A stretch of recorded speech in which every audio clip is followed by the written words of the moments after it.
Saludos cordiales, señores participantes de esta asignatura. En esta sesión pues estaremos hablando sobre las políticas y medidas implementadas para el sostenimiento de las finanzas públicas en el caso de Ecuador. Como veníamos desarrollando en las anteriores sesiones, respecto a la estructura de las finanzas públicas, recordar que hemos hablado de los elementos principales que están contenidos dentro de la asignatura, como son la existencia del Estado, y dentro del Estado, indudablemente, el sector público, y dentro del sector público, el sector público no financiero y el sector público financiero, aspectos que ya lo hemos estudiado. Asimismo, hemos estudiado los ingresos públicos, el gasto público, el resultado presupuestario, que se manifiesta en déficit o superávit fiscal, y ahora también estudiamos el tema del financiamiento público a través de un análisis de la evolución histórica del endeudamiento público en el Ecuador, también las cosas que se han hecho durante los últimos 15 años y el cambio de rumbo que se le dio al tema del endeudamiento público. Y nos queda asimismo este tema de ver qué medidas y qué políticas implementadas durante los últimos años o décadas se han realizado en el Ecuador para tratar de lograr el equilibrio de las finanzas públicas. Para ello, pues, justamente vamos a hacer un recordatorio de algunos de esos aspectos, y dentro de un tercer punto, estaremos hablando ya de los cuatro ámbitos donde se han manifestado las principales medidas que se han hecho, y finalmente no sé antes mencionar unos antecedentes.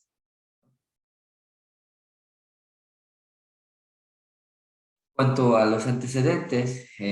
recordamos que el Ecuador es un país de aproximadamente 16 millones de habitantes, que ha pasado por varios modelos de desarrollo. El primero de esos modelos, que se generó en las primeras décadas del siglo XX y que está relacionado con el surgimiento en aquella época a nivel mundial de la teoría del pensamiento económico clásica, y aspectos que se adaptaron dentro de un contexto de un modelo agroexportador, donde se pueden hablar mucho sobre el surgimiento de principales productos de exportación, como el cacao, el café, el banano, la tagua, entre otros de menor importancia. En segundo lugar, el Ecuador ha aplicado un modelo de industrialización vía sustitución de importaciones,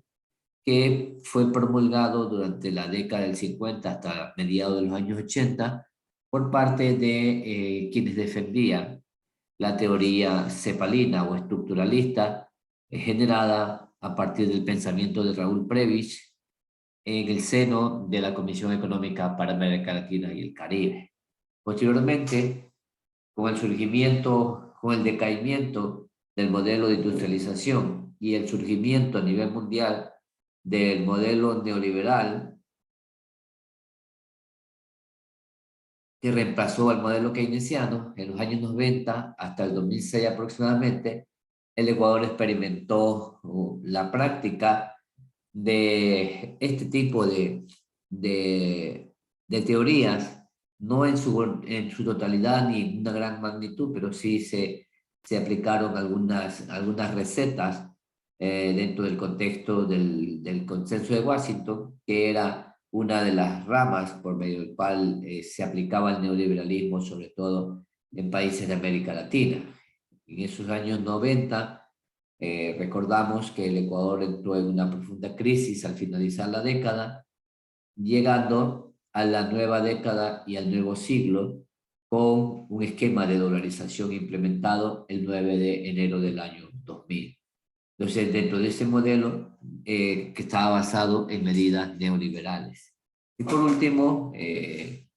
ese contexto de resultados que había generado todos estos tres últimos modelos, pues surge el modelo de la Revolución Ciudadana como una respuesta al descontento popular por los distintos problemas, sobre todo en el ámbito social, que habían dejado la implementación de la gran cantidad de medidas en cada uno de los modelos. No se puede hablar que ha sido exclusivo de uno, sino que cada modelo dejó secuelas, muchas positivas, pero en una mayor parte negativa para la economía sobre todo de las clases sociales menos favorecidas. Este modelo de la Revolución Ciudadana pues se genera desde el ascenso al poder del economista Rafael Correa en el año 2007, en mayo del 2007, y culmina en mayo del 2017.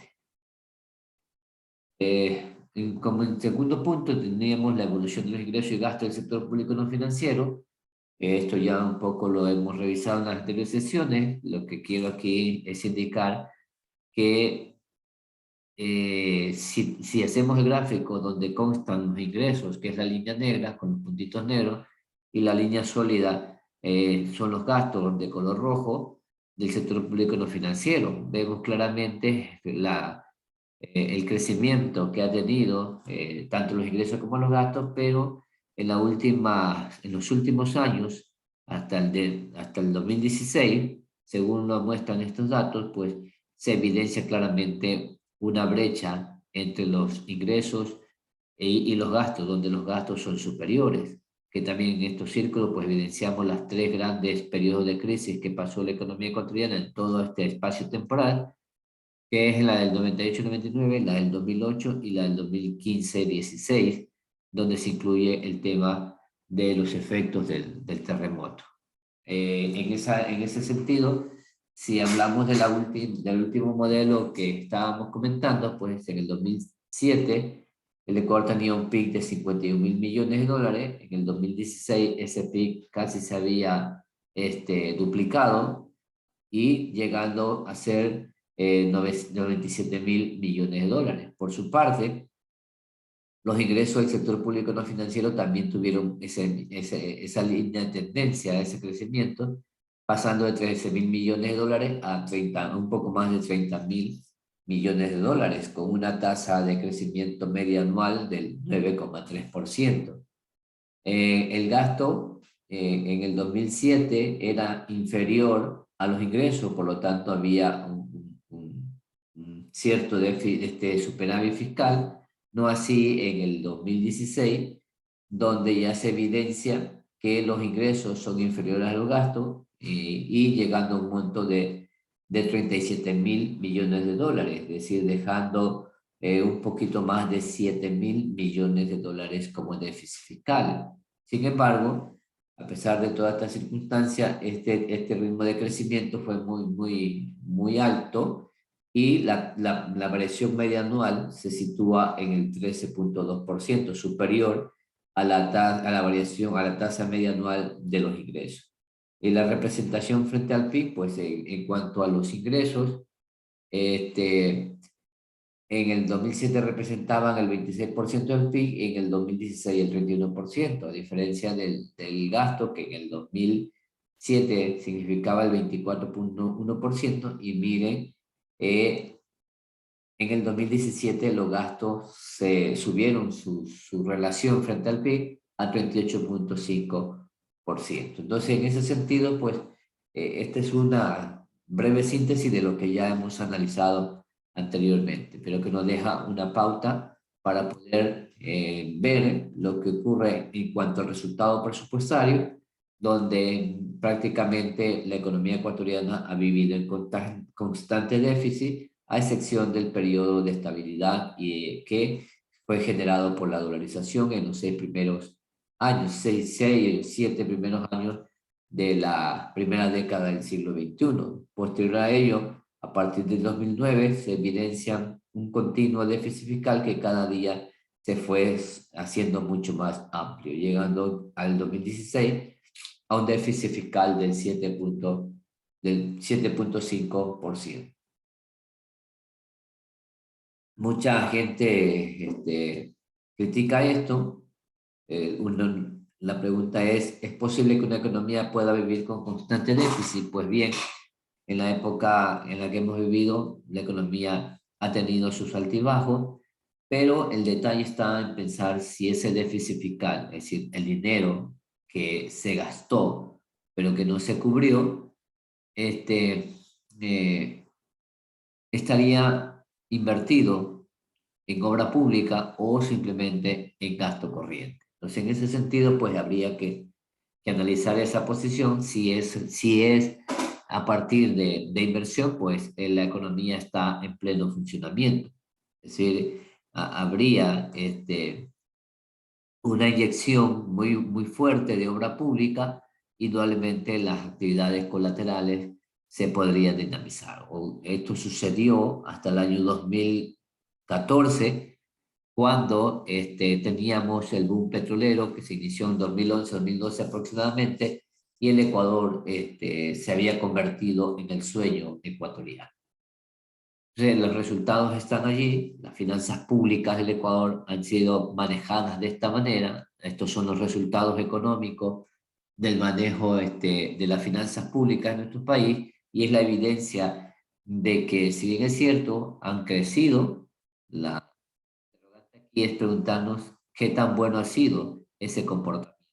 qué tan bueno es tener una figura como esta para una economía que tiene una gran cantidad de problemas en diferentes ámbitos. Frente a toda esa circunstancia y a todo este movimiento económico de las finanzas públicas, los distintos gobiernos, y en este caso vamos a analizar lo que ocurrió dentro del periodo de la Revolución Ciudadana, se ejecutaron cambios o se ejecutaron medidas en cuatro grandes primero de ellos, cambios en el marco legal e institucional, ajustes en el sector petrolero. El tercero, endeudamiento público externo e interno. En cuarto lugar, las reformas que se implementaron al sistema tributario, con la idea siempre de poder recaudar más recursos para tener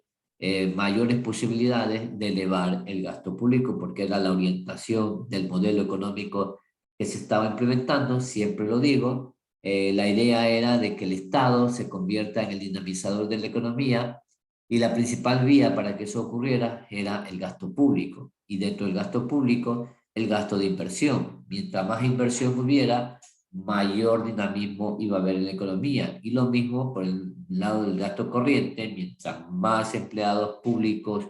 se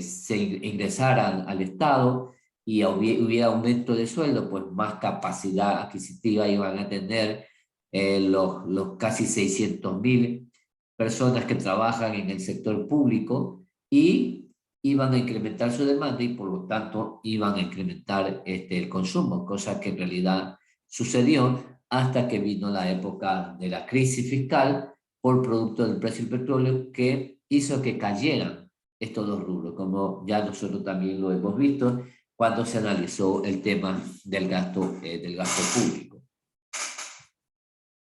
En cuanto a los cambios en el marco legal internacional, que es el primer aspecto donde se sentaron las medidas,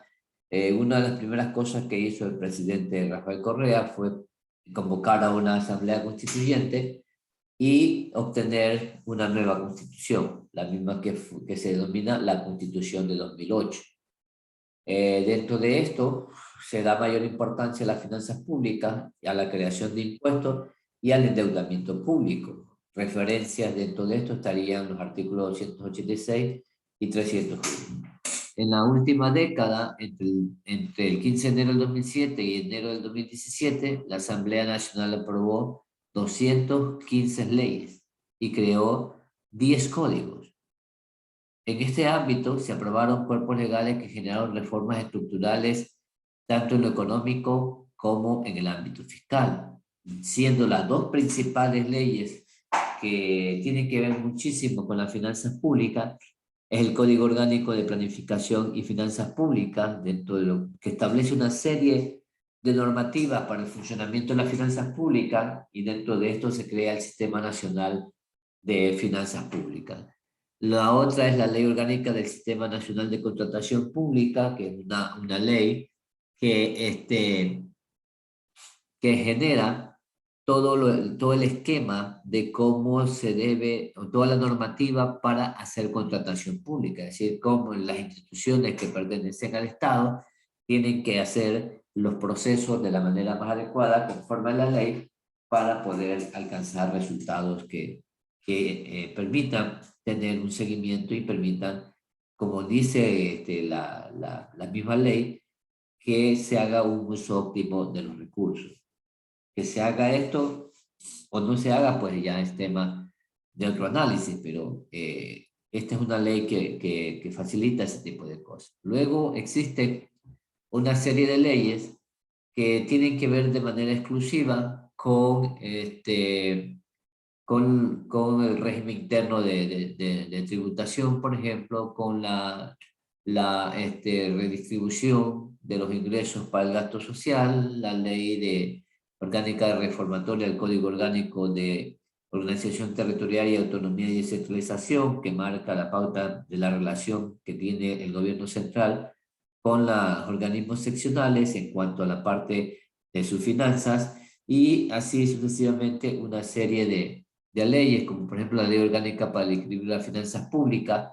del 29 de abril del 2016, que entre otras cosas elevó el IVA para las provincias, para el Ecuador, a excepción de las provincias que habían sido afectadas por el terremoto, y que recaudó, según se estima, cerca de 1.300 millones de dólares. Duró un año ese aumento del IVA, después volvió al 12%. Pero en general, la mayoría de estas leyes estuvieron orientadas a facilitar la recaudación de más recursos para que el gobierno de aquel entonces tuviera más posibilidades de gastar más. Esa era la idea central. El gasto público era el elemento principal de las finanzas públicas para que el Estado se convierta en el dinamizador de la economía. Dentro de lo que se llama el ajuste al sector petrolero, pues recordar que el Ecuador, antes de la Revolución Ciudadana, tenía lo que se llamaban los fondos petroleros. Y el primero de ellos era el Fondo de Estabilización Petrolera, el segundo, la Cuenta de Reactivación Productiva y Social, de Desarrollo Científico y Tecnológico y de la Estabilización Fiscal, resumido en una frase en una palabra conocida como los CEREX, creados en el 2005, el Fondo de Ahorro y Contingencia, FAB, del año 2000, el Fondo Ecuatoriano de Inversión en los Sectores Energéticos e Hidrocarburíficos, llamada FEICEP, creado en el año 2006. Eran fondos que tenían como objetivo una parte de la renta petrolera, tratar de que se convirtiera en un ahorro para futuras eventualidades. Estos duraron algunos años, pero cuando el presidente Correa fue ministro del presidente el presidente Alfredo Palacios, él no estaba de acuerdo con que el Estado ecuatoriano o el gobierno tuviera este tipo de fondos de ahorro. Entonces, no estuvo de acuerdo y justamente fue una de las cosas que lo motivó a su posterior renuncia como ministro de Economía, ya cuando optó por la presidencia de la República, pues una de sus lemas de campaña o de sus cosas, de las cosas que tenía para su promoción era justamente estar en contra de la creación de estos fondos y sobre todo que estaban alineados al tema de la deuda externa y por lo tanto él consideraba que estos fondos no deberían existir, sino que esa plata debería ser invertida, cosa que después lo hizo, como lo vamos a ver. Para ello, ya cuando el presidente Correa era presidente, los fondos fueron eliminados totalmente con la aprobación de la Ley Orgánica para la Recuperación del Uso de los Recursos Petroleros del Estado y racionalización administrativa de los procesos de endeudamiento del 3 de abril del 2008. ¿Qué pasó con esos recursos que eran un ahorro? Pues se integraron al presupuesto del gobierno central como ingresos de capital dando lugar a que las reasignaciones existentes de dichos fondos fueran anuladas, es decir, todo aquello que se había armado, todo el esquema para generar ese fondo, las partidas, todas las cosas que se habían creado, pues fueron anuladas y desaparecieron. Fueron parte del presupuesto para aquel año y ahí el gobierno lo que hizo fue ocuparlo para la gran cantidad de cosas que realizaba, que es evidente y no podemos nosotros desestimar o negar a lo largo del país por la gran cantidad de obra pública que se generó, producto de la gran cantidad de dinero que tenía para gastar el presidente o todo el gobierno de aquel entonces. La segunda medida más importante dentro de este aspecto de los ajustes del sector petrolero fue la renegociación de los contratos petroleros firmados entre 1995 y el año 2000, que el presidente Correa justamente tampoco estaba de acuerdo con la forma como se habían dado estos contratos en sus distintas modalidades con las compañías extranjeras que venían operando en el país. Por lo tanto, en el 2010 se publica en el registro oficial por la reforma a la ley de hidrocarburos. Con base a esta normativa, pues el Ecuador renegoció nuevos contratos petroleros donde el país recuperaba la soberanía. Recordemos que era el gobierno o la Revolución Ciudadana se caracterizaba por ser un gobierno soberano que defendía la producción interna y los recursos internos. O sea, estaba en contra de todo lo que significaba que vengan compañías extranjeras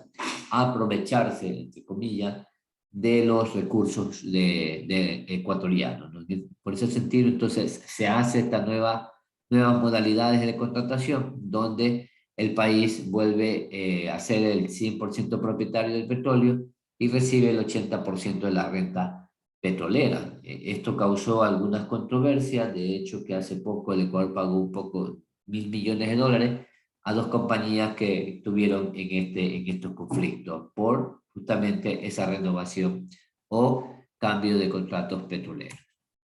En cuanto al endeudamiento público, pues ya en otra sesión se ha ampliado y aquí se hace una síntesis de todas las medidas que se tomaron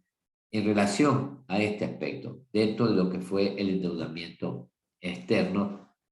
Y se han dado algunos acontecimientos. Primero, pues, el criterio en contra del esquema tradicional de endeudamiento con organismos internacionales, Fondo Monetario Internacional, Banco Mundial, y dejando solamente crédito con organismos como el BIC, la CAF o la FLAR. Un tercer aspecto fue la declaratoria de deuda ilegítima, para lo que se creó la Comisión para Auditoría Integral de Crédito Público. En noviembre del 2008 y febrero del 2009, el país incumplió el pago de los intereses de los bonos Global 2012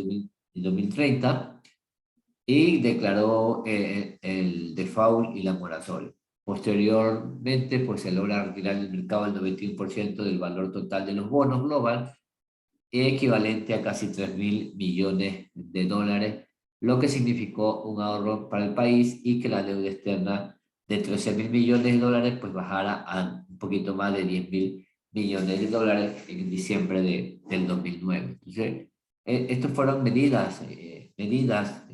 relacionadas al ámbito de las finanzas públicas que se tomaron y que en una primera instancia realmente significaron beneficios para el país, ¿no? Porque se pensaba que el Ecuador ya no iba a entrar en un proceso de endeudamiento, si se estaba recomprando bonos, pues ya no iba a haber necesidad de seguir prestando dinero al resto del mundo o a los mercados financieros internacionales, pero sorpresa para todos, no fue así.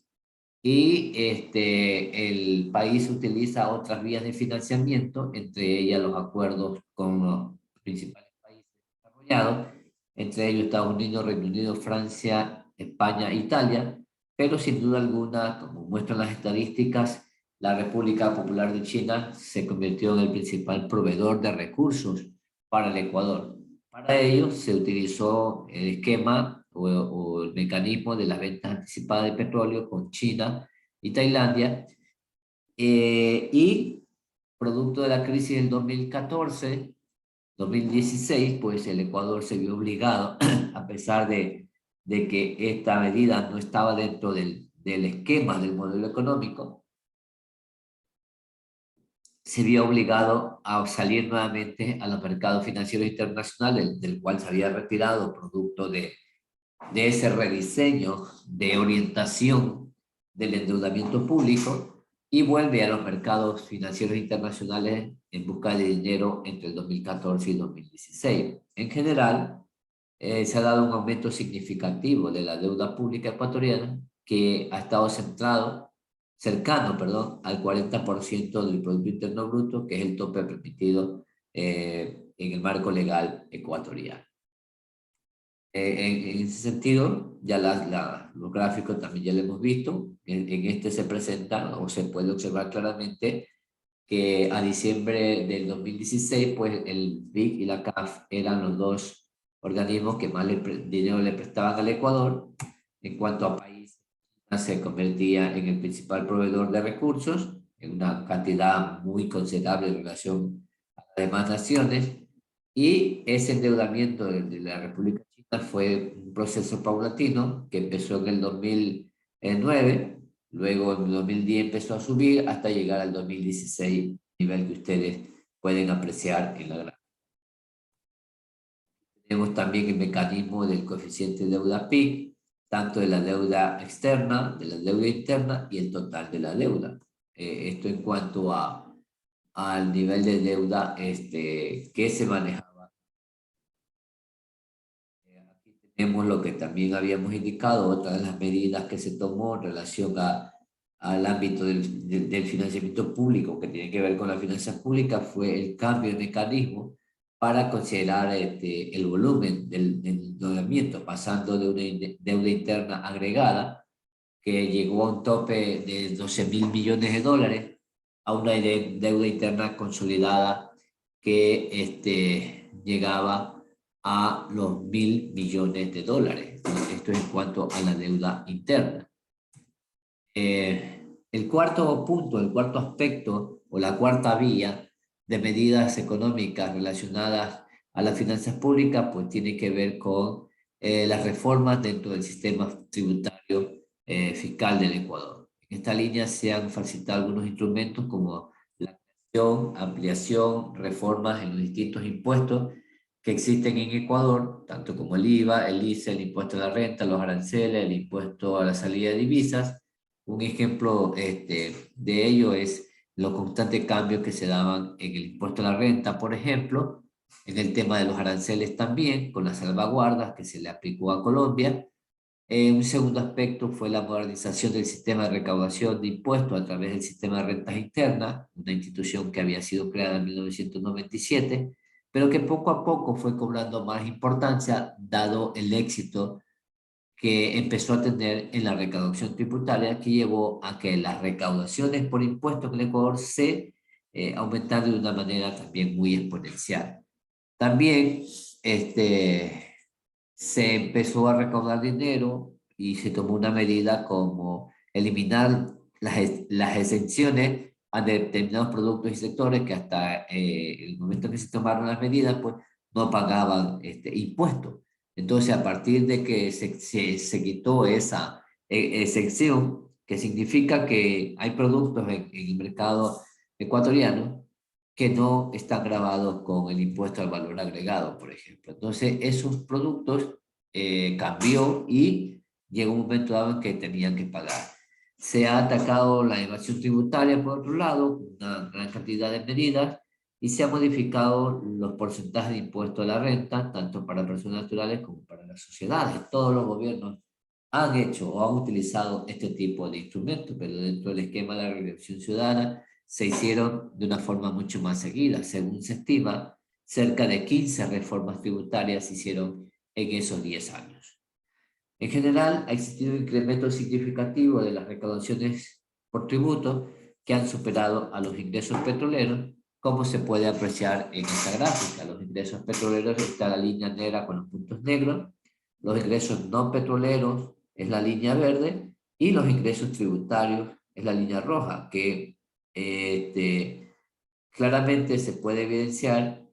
que en los últimos años están por encima de los ingresos petroleros. lo cual obedece a la crisis del precio internacional del petróleo, pero en general la idea es que el Ecuador ha ido perdiendo fuerza en cuanto a la dependencia que se tenía de los recursos generados por venta de petróleo. Entonces el Ecuador está más bien orientando, o se orientó en estos últimos años, a mejorar las recaudaciones tributarias como un mecanismo para poder solventar el funcionamiento del Estado. Tenemos otro gráfico del IVA, el impuesto a la renta y los arancelarios, donde es evidente que el impuesto más importante es el impuesto al valor agregado, que es la línea roja, seguido del impuesto a la renta. Hay una buena cantidad de tributos que pagamos los ecuatorianos, pero que no tienen el nivel de importancia que estos cuatro tributos tienen. En los actuales momentos, estos cuatro representan aproximadamente unos 12.000, si no es más, unos 12.000 millones de dólares de ingresos a las arcas fiscales, por estos cuatro conceptos. En definitiva, la idea es que se ha pasado por una serie de cosas, de medidas que se han implementado. Cada una de ellas tiene todo su antecedente, tiene toda su estructura, tiene mucha explicación, y lo cual está en la guía y en el libro donde se hizo el resultado de la investigación que se realizó para este periodo 90-2016 de la evolución de las finanzas públicas. Podemos sacar algunas conclusiones finalmente, indicando que el último modelo de desarrollo ha estado centrado en la intervención del Estado en la economía, privilegiando el gasto público. Los gastos han superado los ingresos, dejando constante déficit presupuestario que se hace más pronunciado en el 2016, que llega a un nivel de 7.5% en relación al PIB. Se ha generado todo un marco legal e institucional que viabilice la generación de recursos.